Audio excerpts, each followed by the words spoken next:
शुरू अल्लाह के नाम से जो हमारा खालिक है, और उसने जिंदगी और मौत को इसलिए पैदा किया ताकि हम आजमाए जाए। अस्सलाम वालेकुम नाज़रीन, मैं हूं आपका होस्ट रिजवान शाह, और आप देख रहे हैं खसूसी ट्रांसमिशन, जुमा स्पेशल ट्रांसमिशन हमारी। नाज़रीन, आपको पता है हर जुमे हम ये ट्रांसमिशन करते हैं स्पेशल, और इसके लिए ब्रसल से हमारे साथ मौजूद होते हैं आलमी तजिया निगार फैसल मोहम्मद साहब। बहुत शुक्रगुजार हूँ मैं उनका। और उसके अलावा मैं तमाम पाकिस्तानियों और तमाम ओवरसीज पाकिस्तानी खसूसी तौर पर जो है वो हैम्बर्ग जर्मनी के जो हमारे नाज़रीन हैं, सुनने वाले जिनके काफ़ी कमेंट्स आते हैं, उनका बड़ा शुक्रगुजार हूँ। उनके प्रोग्राम देखते हैं और पसंद करते हैं, और आप हमारी हौसला अफजाई करते हैं, और हमारी कोशिश यही होती है कि आपको बेहतर से बेहतर मालूमात दें। अस्सलाम वालेकुम फैसल भाई, कैसे हैं आप? वालेकुम अस्सलाम जनाब, आपको भी और आपके नाजरीन को और सामीन को सबकी खिदमत में मेरा सलाम अर्ज है। वालेकुम सलाम। अच्छा, बज़ाहिर नाज़रीन इस तरह नजर आ रहा है कि शायद हुकूमत अब वो अपनी गिरफ्त लूज करती जा रही है, और वो कुछ ऐसे इकदाम कर रही है जो हमें इस तरह नजर आ रहा है, जो मतलब मेरा एक जाती तजिया है कि वो माशियत को इतने बुरे तरीके से बिगाड़ करना चाह रहे हैं, या इतने बुरे तरीके से पाकिस्तान के हालात करना चाह रहे हैं कि अगर वो चले भी जाएं तो आने वाले जो नए लोग हों, नई हुकूमत हो, वो कोई भी हो सकती है, तो वो पाकिस्तान के इन हालात को संभाल ना सकें। जैसे मैं आपको कुछ मिसालें देता हूँ, तो देखें, 1 जनवरी से किसानों पर जो है वो एक ज़रूरी टैक्स लगा दिया जाएगा, जो मंजूर हो चुका है पंजाब असेंबली से, जिसमें माल मवेशी की खरीदो फरोख्त, उस पर भी टैक्स लागू होगा। और इस बिल की मंजूरी भी दे दी है। उसके अलावा आने वाले जुमा, हफ्ता और इतवार वाले दिन लाहौर डिवीज़न और मुल्तान डिवीज़न में इमरजेंसी नाफिज करते हुए लॉकडाउन का, मुकम्मल लॉकडाउन का ऐलान कर दिया गया स्मोक की वजह से। और ये बात आज तर्जुमान पंजाब हुकूमत जनाब मरीम औरंगजेब साहिबा ने फरमाई है। उसके अलावा शायद हमारा, आप सारे बैरून मुल्क ममालिक रहने वाले जितने भी पाकिस्तानी हैं, उनके साथ हमारा शायद राब्ता अब आइंदा मुनक़ता हो जाए, क्योंकि पाकिस्तान में वीपीएन पे पाबंदी लगा दी गई है। और इस्लामी नज़रियाती कौंसिल के ये हैं रागिब नईमी साहब, इन्होंने आज कहा है कि वीपीएन का इस्तेमाल हराम होगा। इसके अलावा हमारे पास बहुत सारी बैनुल अक़वामी खबरें भी हैं। अपने प्रोग्राम का आगाज करते हैं। फैसल भाई, 24 नवंबर इमरान खान ने मुल्क गिर एक मार्च का ऐलान किया है। पहले तक इसकी ये अपडेट थी कि दो सूबों को रोका गया था कि केपी और बलूचिस्तान वो अपने अपने सूबे में ही एहतजाज करेंगे।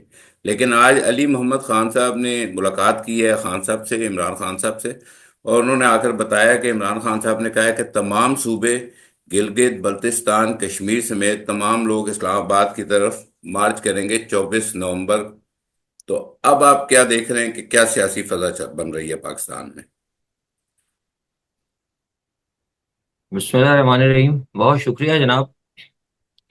मुझे आपके सवाल और पाकिस्तान के हालात पर मुझे गालिब का एक शेर याद आ जाता है। बाजीचा अतफाल है दुनिया मेरे आगे, और होता है शब रोज तमाशा मेरे आगे। वाह। पाकिस्तान जो है हकीकत के अंदर ये जो है ना बाजीचा सियासतदान बन चुका है, जिसके के अंदर रोजाना तमाशे होते हैं। और वो तमाशे ऐसे होते हैं कि न तमाशा करने वाले को पता लगता है कि वो किसको तमाशा दिखा रहा है, और जो तमाशा देखते हैं उनको भी नहीं पता लगता कि तमाशा कौन दिखा रहा है। कुछ ना नजर आने वाली जो कठपुतलियां जैसी होती हैं वो नाचती रहती हैं, और मंजर जो है अचानक बदल जाता है। जो आपने बात कही इमरान खान के हवाले से, देखिए, मैं समझता हूं कि हमने पहले भी ये बात कही थी कि इमरान खान साहब ने जो फाइनल कॉल दी, बहरहाल वो एक पार्टी के सरबराह हैं, और वो ज्यादा बेहतर समझते हैं कि उनके लिए क्या बेहतर है और कैसे बेहतर है। लेकिन बहैसियत एक तजिया निगार के, और जो सबका मेरा सियासी एक तजुर्बा है उस हवाले से, तो मैं समझता हूँ कि इस कॉल में बड़ी देर हुई है, बहुत देर हुई है। मैं, आप गवाह होंगे, और भी बहुत सारे सीनियर सहाफी गवाह हैं, इन भी गवाह हैं कि तो हमेशा एक साल से कह रहा था कि इनको कॉल देनी चाहिए। क्योंकि और सबसे बात यह है कि अगर चलिए देर हो भी गई थी तो डेड टाइम वाज जो था ना, जबकि जजों ने, 8 जजों ने जो दिया था फैसला, आपको पता है मैं बार बार ये लफ्ज दोहराता हूँ ऐसा इसीलिए ताकि याद रहे लोगों को, कि वो वक्त जो था ना बहुत अच्छा था कॉल देने की, वो फाइनल कॉल थी, क्योंकि उस वक्त तो आप देखें कि अदलिया का भी बेड़ा गर्क होने लगा था। लेकिन अफसोस ये कि जो पाकिस्तान के अंदर जो नजर ना आने वाली कुव्वतें हैं, जो सियासी जमातों में तोड़ फोड़ करती हैं, उन्होंने इनको इंगेज रखा। और अब एक ऐसे वक्त के ऊपर, जबकि कि पार्टी के अंदर इंतहाई बड़े पैमाने पर टूट फूट कर दी गई है, ट्रोजन हॉर्सेस अंदर घुस चुके हैं।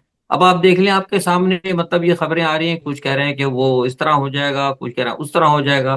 तो बहरहाल ये कि कंफ्यूजन एक है। लेकिन मैं समझता हूं कि बहरहाल अब कॉल तो उन्होंने दी है, और देखते हैं क्या होता है। अभी इस हवाले से कुछ कहना कबल वक्त होगा, लेकिन ये मैं जरूर कहूंगा कि हुकूमत जो है ना बड़ा टफ टाइम देगी इसको, इसमें कोई दो राय नहीं है। लेकिन एक तरीके इस से ये लॉन्ग इसलिए भी मार्च शायद पे, हो सकता है दुरुस्त इस हो कि लॉन्ग मार्च पे। क्योंकि ट्रंप आ चुका है, और शायद हो सकता है क्योंकि उन्होंने सोचा होगा कि भाई इसको। जी जी। असल में मसला ये है कि ये भी है कि थी वही इंतजामिया जो है इस वक्त पीटीआई के ऊपर, और इमरान खान की कैदो बंद के लिए वही एक सबसे बड़ा एक सेटअप था जिसकी वजह से तमाम मुसीबतें आई थी। तो इन्होंने ये महसूस किया है शायद गालिबन कि भाई वो सेटअप जा रहा है, और ये दीवारें जो गिरने लगी हैं, तो इनकी गिरती दीवारों को एक धक्का और देना चाहिए, और जो ट्रंप इंतजामिया आ रही है उनकी तरफ पहले से अपना जो है, इससे कबल के वो अपना मतलब वो संभालें, मतलब पोर्टफोलियो उनसे ये पता लग जाए कि देखिए जहां जहां आप आ रहे हैं, जो जो आपकी जिम्मेदारियां हैं, उन जिम्मेदारियों में एक ये मुल्क भी है जहां पे कि ह्यूमन राइट वॉल्यूशन हो रही है। जाहिर सी बात है, जब कोई मोमेंटम बनेगी, जब यहाँ हुकूमत को मार तोड़ करेगी, उसको रोकेगी, जैसे कि इनका एक शुरू से वतीरा रहा है, तो वो एक मैं समझता हूँ कि इनके पास एक बेहतरीन किस्म का एक इनको मवाद शायद मिलेगा। तो ये वजूहत भी हो सकती है कि उन्होंने फौरी तौर पर 24 नवंबर को डिस्कस किया हो। ठीक है। अच्छा, फैज साहब ये बताइए कि आईएमएफ का अचानक गैर एलानिया दौरा हुआ है। ये दौरा शेड्यूल्ड नहीं था, लेकिन पहले कहा गया कि वो 25 को आ रहे हैं, फिर कहा गया कि वो 15 को आ रहे हैं। और अब कुछ इतलात इस तरह की आ रही हैं कि आईएमएफ ने पाकिस्तान से कुछ सवालात किए हैं, और सवालात ये हैं कि सऊदी अरब, चीन और यूएई से जो कर्जा लिया गया है उसको रीशेड्यूल या वापसी उसकी किस तरह की जाएगी। जो अभी डेबिट बढ़ गया है इतना, उस डेबिट को किस तरह कंट्रोल किया जाएगा। तो ये चीजें, और जो आईएमएफ का एक टारगेटेड रेवेन्यू था उसको किस तरह अचीव किया जाएगा, तो ये चीजें बहुत अहम है। क्योंकि हमने देखा है कि सऊदी अरब के अचानक से दौरे भी किए गए हैं, आर्मी चीफ भी गए हैं, वजीर आजम भी गए हैं। तो ये जो एक आप देख रहे हैं, क्या ये कोई माशी परेशानी की तरफ लेकर जा रहे हैं मुल्क को, या मतलब कि कुछ इस तरह के हालात वाकयात लग रहे हैं कि कोई माशी मसला होने वाला है। सर, माशी परेशानी की तरफ लेके नहीं जा रहे, बल्कि माशी परेशानी की तरफ पाकिस्तान चला गया है। बल्कि अगर मैं ये कहूं कि गिर गया है, तो कहना गलत नहीं होगा। आपको याद होगा कि आप ही के प्रोग्राम के अंदर हमने गुज़िश्ता खबरदार भी किया था, आवाम को भी पता है जी। कि ये जो इन्होंने जो वादे और वईद किए थे, फौरी तौर पर हमारी हुकूमत ने इस्टेब्लिशमेंट के कहने के ऊपर जल्द से जल्द, कि ठीक है जो भी कहा हम मान लें, जो भी कहा मान लें, लेकिन सवाल ये पैदा होता है कि कोई भी माहिदा करने से पहले से आपको ये देखना होगा कि आप जो उनसे वायदे कर रहे हैं, उसके उसके पसे पर्दा जो है, आप उसको किस तरह फुलफिल करेंगे, कैसे उसको आप पूरा करेंगे। लेकिन चूंकि यहाँ का मैंने आपको बताया कि यहाँ तो बाबा आदम निराला है, यहाँ पे किसी को कोई एहसास जिम्मेदारी ही नहीं है, और ना किसी को कोई एहसास जवाबदेही है। यहाँ पाकिस्तान में शुरू से ही होता रहा है कि बस आज दस्तखत कर लो, कल मैंने नहीं होना, फिर जो आएगा वो जिम्मेदारी उठाएगा। इसी के मजदाक इन्होंने ये माहिदे किए, और माहिदे करने के बाद इन्होंने जो है सबको जगह, सारी जगह जाके हमारी जो ये SIFC बनी है, सब जगह इन्होंने SIFC को जाकर, ये मैं आपको पहले भी बता चुका हूँ, फिर कह देता हूँ कि SIFC जो बनी है, इसका ये कि इन्होंने, वो होता है ना कि वो आपने देखा होगा बच्चे जब छोटे होते हैं उनको जब रोता है तो एक झुंझुना दिखा देते हैं, तो बच्चा देख के खुश हो जाता है। तो हमने एक SIFC बनाई है, और उस SIFC के अंदर हमने ये जो रेकोडिक है ना, उसकी हमने तस्वीर लगा दी है, हंसती हुई एक कार्टून है रेकोडिक का, जो जिसके मुंह से बहुत सारे डॉलर्स और सोना टपक रहा है। वो हम जाके झुंझुना हर मुल्क को दिखाते हैं कि जनाब आप हमारे को इतना पैसे दे दें, आप इतना हमसे रीशेड्यूल कर लें, हम आपको रेकोडिक में ठेके देंगे। पता नहीं अब तक पाकिस्तान ने कितने मुल्कों से वादे कर लिए हैं, और कितने मुल्कों को ये रेकोडिक का दिखा दिया है, कि अभी तक वो समझ में नहीं आ रहा। तो इसीलिए वो रेकोडिक के हवाले से और SIFC के हवाले से IMF ने पूरी तफसील इनसे मांगी है कि ये आप किसको किसको दिखा के कहाँ कहाँ से कितना पैसा ले रहे हैं, और किसकी मद के अंदर कैसे आप अदा करेंगे। और फिर आपने जो साथ में जो आवाम को जो एक लॉलीपॉप दे दिया है कि हम आपको क्या कहते हैं वो सब्सिडी भी देंगे, तो ये कैसे देंगे, क्योंकि आपने तो हमें, देखिए सीधी सी बात है, अगर मैं आपसे, आप आइए, मैं आपसे कहता हूँ जी मैं आपको हर साल जो है आपको 10 रुपए दूंगा, और जब मैं वहां पे दूसरों का सब कुछ बांट दूं और मुझे आपको ये नजर आ रहा है कि मेरे पास बचता ही 1 रुपया है, तो जाहिर सी बात है आप सवाल तो करेंगे ना, फैसल साहब आपने मुझसे 10 रुपए का वादा किया है, रुपया तो आप पास बच रहा है, तो ये बाकी क्या कैसे आप पूरा करेंगे? तो ऑब्वियसली ये सूरत हाल है।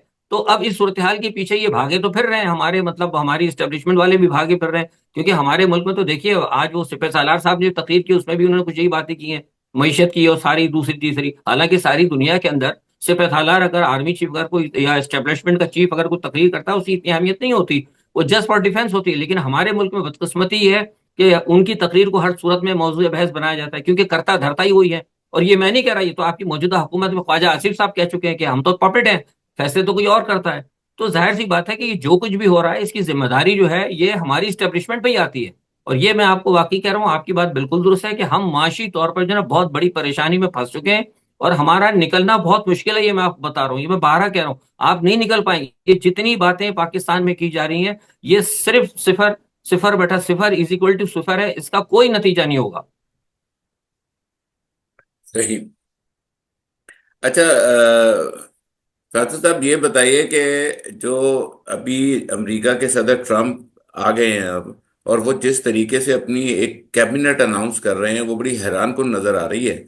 तो आप पहले हम मतलब बैनुल अक़वामी हम बाद में डिस्कस करेंगे, पहले आप ये समझाएं कि उसके पाकिस्तान पे क्या असरात होते देख रहे हैं, क्योंकि डिप्लोमेटिक मूव्स के अंदर आपकी बहुत तहकीक है और आपको बहुत समझ है उसके बारे में। तो आपको क्या लग रहा है कि जो अभी वो कैबिनेट अपनी शफल कर रहे हैं, अपनी कैबिनेट अनाउंस करने जा रहे हैं, उसका पाकिस्तान के साथ किस तरह का एक आप डिप्लोमेटिक रिलेशंस देख रहे हैं फ्यूचर में? देखिए, अहम सवाल है ये। पाकिस्तान की तो डिप्लोमेसी जो है ना, वही आपसे कहा कि हमारे यहाँ डिप्लोमेसी जो है ना, वो कोई अगर आज़ाद अगर एक मुल्क हो, एक हमारी आज़ाद खारजा पॉलिसी हो, तो फिर हम अपनी डिप्लोमेसी के ऊपर को बात भी कर सकते हैं, उस पर तजिया भी हो सकता है। लेकिन हमारी डिप्लोमेसी भी है, वो भी जैसे हमारे यहाँ हाइब्रिड डेमोक्रेटिक डेमोक्रेसी है, इसी तरह हमारी हाइब्रिड डिप्लोमेसी भी है। हमें जहाँ से हमें मिलते हैं ऑर्डर्स, हम उसी को फॉलो करते हैं। अब हुआ ये कि जब पहले जो बाइडेन इंतजामिया थी, तो हमने जाहिर सी बात है फॉलो तो उन्हीं को ही करना होता है। लेकिन अगर हम उसमें अगर थोड़ा सा अपने मुल्क के मफाद को अगर मद्देनजर रख के अगर साथ चलने की कोशिश करते, तो शायद इतनी परेशानी ना होती जिसकी परेशानी का अब आपको सामना करना पड़ेगा। ये याद एक रखें, जो मिनट, आपसे कह एक रहा हूं, मिनट, पड़ेगा। एक मिनट फैज साहब, मैं आपको यहाँ पर इसलिए रोक रहा हूँ कि देखें, हमें बज़ाहिर यही नज़र आ रहा था कि हमारी इस्टेब्लिशमेंट, हमारी गवर्नमेंट वो बाइडेन इंतज़ामिया के ऊपर काफ़ी डिपेंड कर रही है। उन्हें यकीन था कि बाइडेन इंतज़ामिया जो है वो जीत जाएगी ये इंतखाबात। तो अब जो सिचुएशन चेंज हुई है, मैं उसके तनाजुर में आपसे ये सवाल किया है कि अब यकीनन सिचुएशन जब चेंज हुई है, तो हमारी स्टैब्लिशमेंट, हमारी गवर्नमेंट और हमारे बाकी लोग ये किस तरह इन पॉलिसीज को बैलेंस करेंगे, क्योंकि ट्रम्प तो इस दफ़ा बहुत जारहाना अंदाज में हुकूमत करना चाह रहे हैं।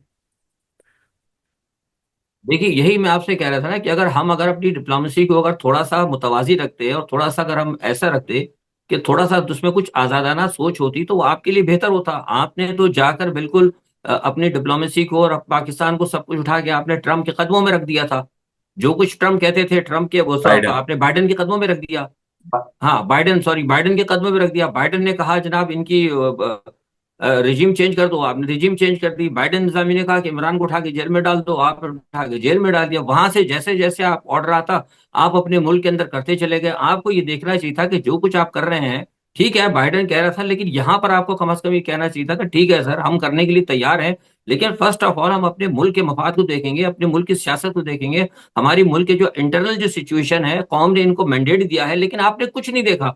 आपने पूरे मैंडेट को उठा के पूरा मैंडेट चोरी कर दिया सारी दुनिया के अंदर। मतलब ये पाकिस्तान की जो एस्टेब्लिशमेंट का ये एक मजाक बनाया कि किस तरीके से उन्होंने पूरे इलेक्शन को चोरी करके।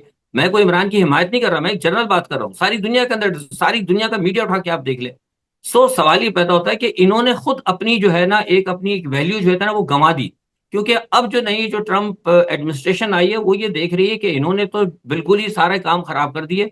और ना सिर्फ खराब खराब किए, बल्कि इन्होंने ह्यूमन राइट वॉल्यूशन ऐसी की, इन्होंने कुछ ऐसे मामलात कर दिए जिसकी वजह से पाकिस्तान के अंदर एक बहुत बड़ी परेशानी हो गई है। आज सूरत हाल ये हो गई है कि पाकिस्तान की गलत पॉलिसी की वजह से इन्होंने जो सियासी सरगर्मियां थी, जो हकीकी अवाम के नुमाइंदे थे, उनको इन्होंने जेलों में डाला। लोगों को खरीद के उल्टे सीधे करके फ्लोर क्रॉसिंग करा के अदलिया के अंदर गलत कवानीन बनाकर इन्होंने जो है गैर क्या कहते हैं कि वो फॉर्म 47 के ऊपर हुकूमत बनाई, जिसके नतीजे में ये हुआ कि जो अवाम जो थी अवाम के अंदर घुटन का शिकार हुआ। और उस घुटन को कंटिन्यू करने के लिए इन्होंने जो जुल्म और सितम किया, उसकी वजह से कि पूरे मुल्क के अंदर एक सरासीमगी का आलम जो है फैला, पैनिक क्रिएट हुआ, माशी जो है हमारी सूरत हाल पहले खराब थी, उसकी वजह से सियासी सूरत हाल और खराब हुई। नतीजा ये हुआ कि जो नॉन स्टेट एक्टर्स थे उनको खुलकर खेलने का मौका मिला। और यही वजह हुई कि फिर जब लोगों के अंदर तब्दीली फैली, और आज आप देख लें कि हालात ये है कि ये वही पाकिस्तान के अवाम है जो कि आज से 15 साल पहले आप हमारी जब दिफाई इदारे के जो लोग निकलते थे तो आपको पता है लोग उनको सलाम किया करते थे, लोग ठीक उनको है। बड़ी झुक के उनके साथ मोहब्बत के साथ अपनी तस्वीरें खिंचाया करते थे। तो आज सूरत हाल क्या हो गई? तो ये जो सूरत हाल क्रिएट हुई है ये सारी तमाम गलत पॉलिसी की वजह से हुई है। और इसकी वजह से जो है अब ट्रंप इंतजामिया ये देख रही है कि पाकिस्तान के अंदर जब ऐसी सूरत हाल हो गई है कि जब अवाम जो है बिल्कुल establishment के आमने, और इस्टेब्लिशमेंट अभी भी जो है उनको मतलब जिसे कहते हैं कि बेरहमी से कुचलने के लिए के दर पे है, तो इस मुल्क में क्या हो सकता है?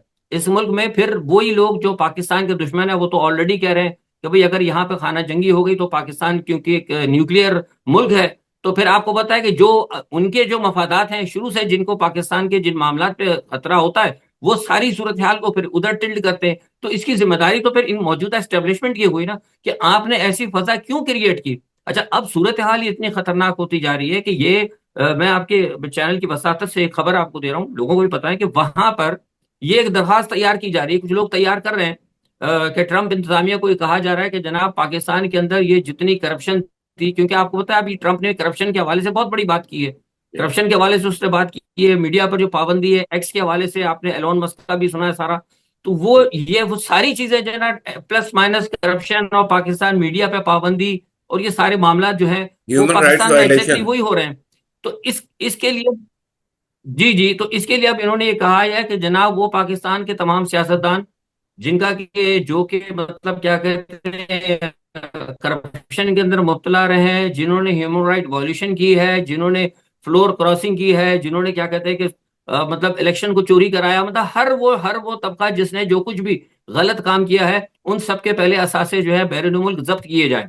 ये बड़ी एक अगर ये बात अगर ये चल पड़ी और हो गया तो ये बहुत, उसके अंदर उन्होंने कहा सबके सारे होंगे उसमें, उसमें बिलाश किसी भी किस्म की कोई तब उसमें उसमें सियासतदान भी हैं, उसमें जज भी हैं, उसमें जर्नैल भी हैं, उसमें जागीरदार भी हैं।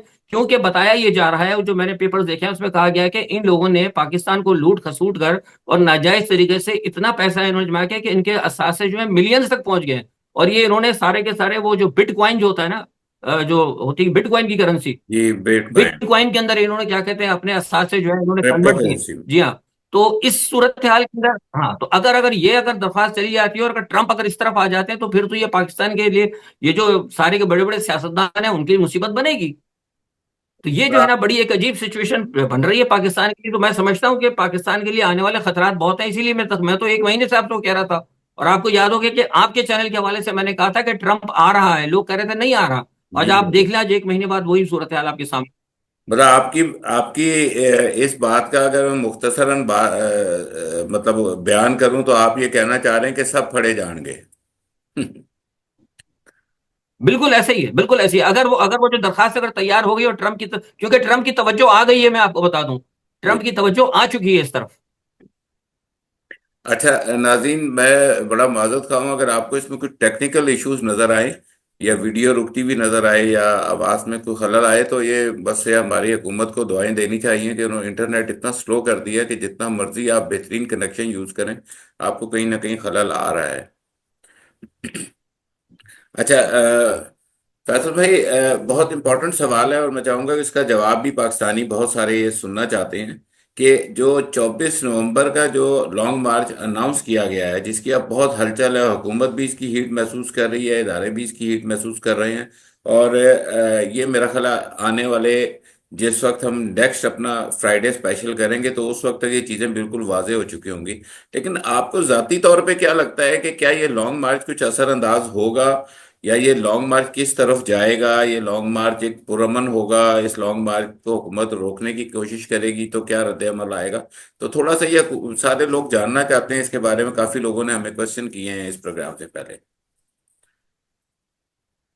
सर देखिए, लॉन्ग मार्च का मैंने अभी आपको बताया था कि लॉन्ग मार्च तो अब देखते हैं क्या होता है। असल में सूरत हाल जो है ना, टाइमिंग जो है इसकी कुछ नहीं है सही। और दूसरा बात देखिए ना, हुकूमत ने तो अभी से रोकने की कोशिशें शुरू कर दी हैं। अभी उन्होंने कह दिया है कि पंजाब में इधर उधर मुल्तान सब जगह वो स्मोक की वजह से लॉकडाउन लगा रहे हैं।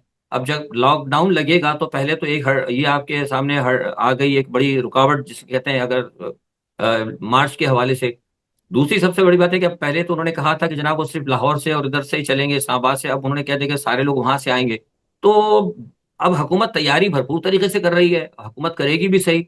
लेकिन टास्क जो है दिया गया है शहबाज शरीफ साहब को, नजर न आने वाली कुव्वतों ने, कि भाई आपने हर सूरत में इस लॉन्ग मार्च को नाकाम करना है। अगर आप नाकाम कर गए तो ठीक है, वरना अदरवाइज आपकी प्राइम मिनिस्ट्री भी जाएगी और हम बिलावल साहब को बिठा देंगे। ये बातें चल रही हैं, क्योंकि मैंने आपको पहले भी बताया था कि बिलावल साहब ने पहले बाइडेन इंतजामिया से लॉबिंग की थी, और वो अब उनका मामला बिल्कुल तैयार था कि आपको वज़ीर आज़म बनना है। और हमारे एक मौलाना साहब है, उनको भी बात हुई थी कि उनको भी कुछ अरसे के लिए सदर बना दिया जाएगा, ताकि उनकी भी ख्वाहिश जो है वो पूरी हो जाए। लेकिन बदकिस्मती से कि वो सारा मामला ही उलट गया, तो वो चले पैर जब से उन्होंने फिरना शुरू किया है इस्टेब्लिशमेंट के ऐवानों के अंदर और इधर उधर, तो फिर उनको कहा गया कि भाई अच्छा आप फिक्र ना करें, आपको ये जो हम ये कर देते हैं। क्योंकि उनको पता है ये शहबाज शरीफ के बस की बात तो है ही नहीं। तो अब इनको ये कह दिया है कि जनाब आप, अगर आपने ये कर लिया तो ठीक है, वरना आप जाएंगे। तो इस किस्म की बातें चल रही हैं।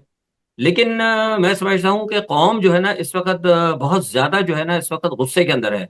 और हो भी सकता है कि अगर लोग अगर चारों सूबों से अगर निकल जाएं और लाखों की तादाद में थे, लाखों से मुराद मेरी है कि अगर 5-10 लाख बंदा भी अगर निकल गया, तो मैं समझता हूँ ये मार्च जो है कामयाब हो जाएगा। लेकिन अगर वही हुआ कि जनाब 10-20 हजार 25 हजार निकले, तो फिर मैं समझता हूँ कि ये मार्च जो है ना ये फिर नाकाम हो जाएगा। उसकी वजह यह है कि हुकूमत जो है ना बड़ी भरपूर करेगी कोशिश। दूसरा, मौसमियात के भी मामला बहुत जबरदस्त हैं। और फिर उसमें एक खतरा ये भी है कि जो इस वक्त जो आपके जो पीटीआई के अंदर जो तकसीम पैदा कर दी है। अब आप देखें ना, सारे के सारे लीडर जो हैं, अभी भी जिस वक्त मैं आपसे बात कर रहा हूँ, आज भी कुछ लोगों ने इमरान खान का जब भी बयान है कि सिंध से और उधर से लोग आए, तो आज फिर कुछ लोगों ने पैगामात इमरान खान को पहुंचाने की जरूरत की महसूस की है कि नहीं जनाब ये तो सही है। वाकई अब तो मैं, ये बात तो वही है जो मैं आपको आज से 6 महीने पहले से कह रहा था कि इतनी महंगाई हो जाएगी।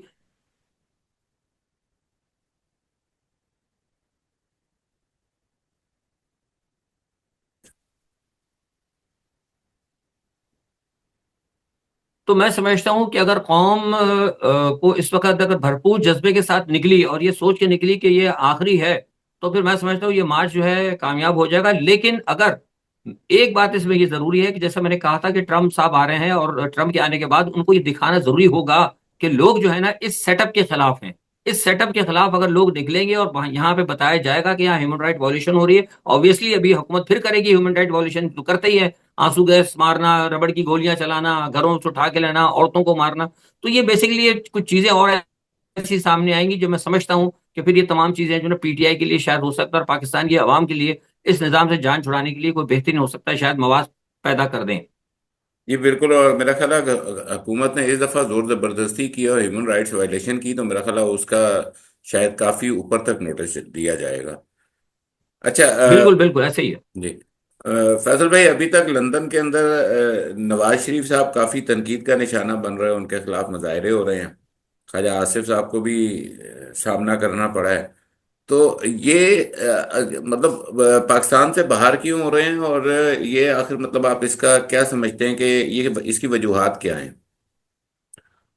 देखिए, ये बड़ा सिंपल सी है, एक बहुत ही आम सी बात है कि जब आप किसी को घर के अंदर मबूस करके रखते हैं ना, फितरत चीज की एक मैं छोटी सी मिसाल दे रहा हूँ। अगर आप घर के अंदर किसी को पहरे लगा के और रस्सियों से बांध के मारते रहेंगे मारते रहेंगे मारते रहेंगे, तो वो तंग आ जाता है। उसको पता है यहाँ आवाज उठाऊंगा तो लोग मुझे मारे। जैसे ही उसको मौका मिलता है, वो रस्सी तुड़ा के बाहर भागता है, तो बाहर जाके फिर आपको गालियां देना शुरू करता है। एग्जैक्टली यही सिचुएशन है। कौम को आपने, पाकिस्तान में इस्टेब्लिशमेंट ने और ये हुकूमत ने कौम को महसूर कर दिया है।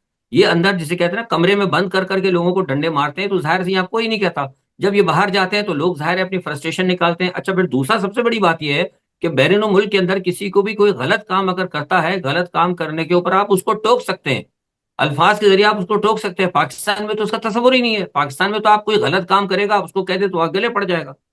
तो ये असल में बुनियादी तौर पर है, ये एक नई रीत पड़ गई है। बहुत से लोग इसको बुरा कहते हैं, ठीक है, मैं कहता हूं बुरी बात है, अच्छी बात नहीं है। लेकिन सवाल ये पैदा होता है कि आप वो काम करते क्यों हैं। अगर आप ये काम ना करें तो आपको बुरा क्यों कहे? जब आप यहाँ ये काम करते हैं, ज्यादतियां करते हैं, लोगों के घरों से बहनों को उठाएंगे, माओ को के सामने बच्चों को उठा के लेके जाएंगे, औलाद के सामने माओ को बरहना करने की बातें करेंगे, जब इस किस्म की बातें करेंगे तो जाहिर सी बात है इसका रिएक्शन तो आएगा। दुनिया के बताइए महज़िब माशरे में कहाँ होता है ये काम? तो यहाँ पे अगर लोग नहीं बोलते तो लोग जाके मजबूर होकर बाहर बात करते हैं। तो मैं समझता हूँ कि ये तो एक कुदरती एक चीज है, और एक रिएक्शन है जिसको आप रोक नहीं सकते। मुकाफाते अमल भी कह सकते हैं हम इसे। हाँ, मुकाफात अमल भी कह सकते हैं। मुकाफात अमल तो अभी शुरू होगा, अभी शुरू नहीं हुआ। अच्छा, सही बात है। अच्छा, प्रोग्राम के आखिर में सर हम बैनुल अक़वामी मामलात को डिस्कस करेंगे। ट्रम्प साहब आ गए हैं अब। यूक्रेन रशिया की क्या सूरत हाल आप देख रहे हैं, मिडल ईस्ट की क्या सूरत हाल देख रहे हैं? ये जो एक आलमी मंजरनामा एक हो गया, और मुझे ऐसा लग रहा है कि ट्रम्प ये चाहते हैं कि जो अमेरिकन स्टैब्लिशमेंट से गलत फैसले हुए हैं, जैसे यूक्रेन और रशिया की जंग में यूक्रेन को वन साइडेड सपोर्ट करना, नेटो की फोर्सेस को उधर तक भेज देना, और फिर इसराइल को बिल्कुल फ्री हैंड दे देना, तो मेरा ख्याल है ट्रम्प चाहते हैं कि शायद इन सारी चीज़ों को दुरुस्त करें। तो वो किस तरह ये सब कुछ करेंगे? देखिए, मैं इस पे एक मुख्तसर आपको बात ये बता दूं कि बुनियादी तौर पर आप ये कहें कि ट्रम्प जो है बुनियादी तौर पर इस्टेब्लिशमेंट के मुखालिफ है।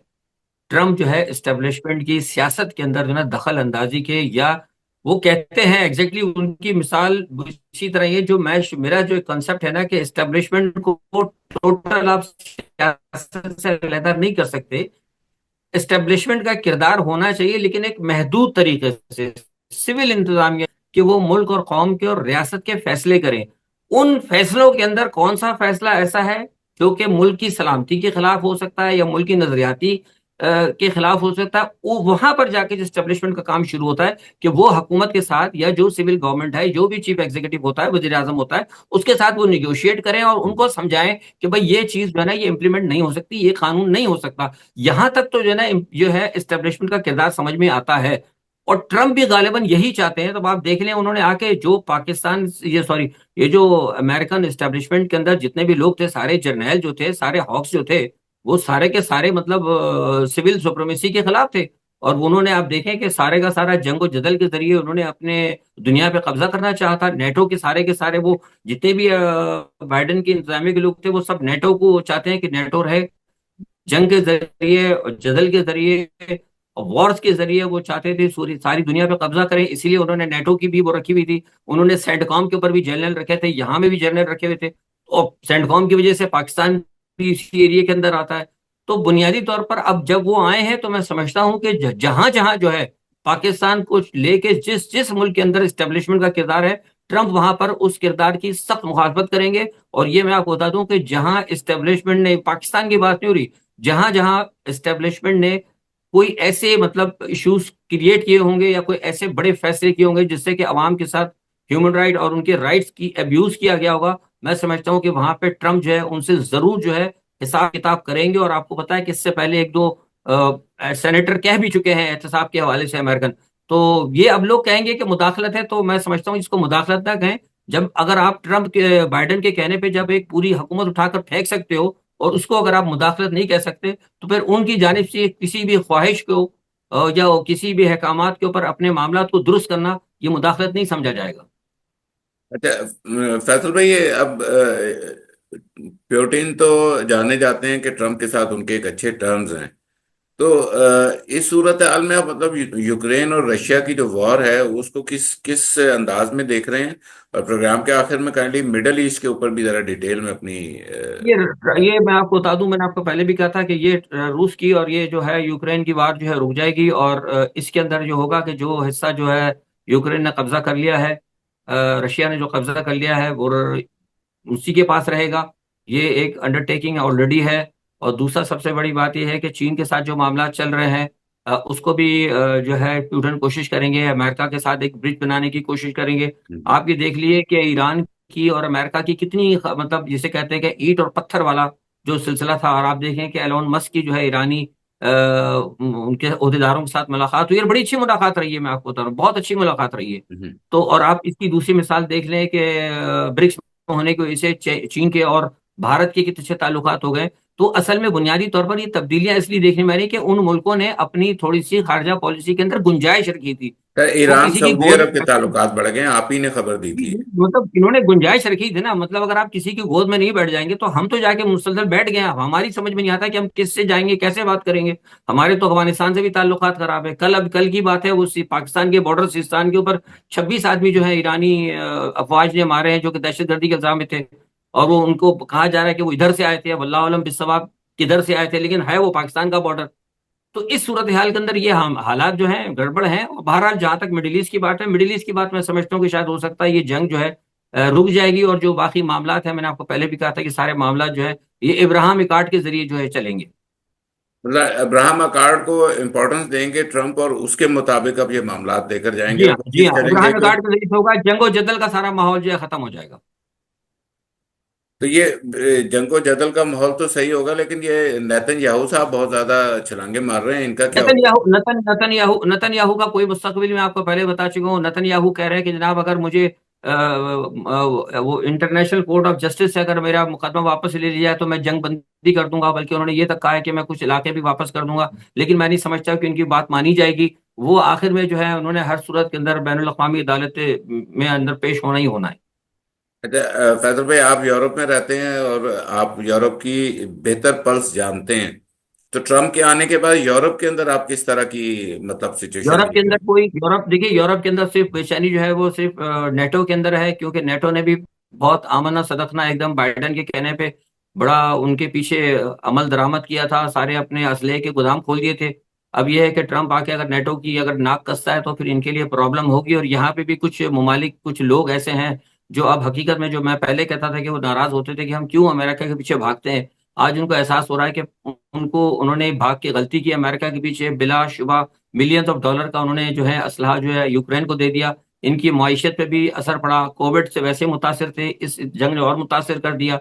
और दूसरा सबसे बड़ी बात है कि यूरोप के अंदर जो इसराइल का जो मसला हुआ था, वो यहाँ पे आपको पता है एम्स्टर्डम के अंदर, फ्रांस के अंदर वो मामला जो यहाँ पे लड़ाइयाँ शुरू हुई हैं मोरक्कन के दरमियान और दूसरे जो इसराइली जो हैं उनके दरमियान। तो ये भी हालात जो है ना, असल में सारी जो गलत पॉलिसियां बाइडेन की थी, ये सारी की सारी गलत पॉलिसियां बाइडेन की ना सिर्फ पाकिस्तान पे नहीं बल्कि सारी दुनिया के ऊपर जो है ना बड़ा मनफी असर डाला है। फैजल भाई, बहुत शुक्रिया आपका, अपने कीमती वक्त में से हमारे लिए टाइम निकाला आपने। नाज़रीन, उम्मीद है आपको आज हमारा इस एपिसोड पसंद आया होगा। अपनी आरा से लाजमी हमें आगाह कीजिएगा। अपने होस्ट रिजवान शाह को दीजिए इजाज़त। पाकिस्तान जिंदाबाद।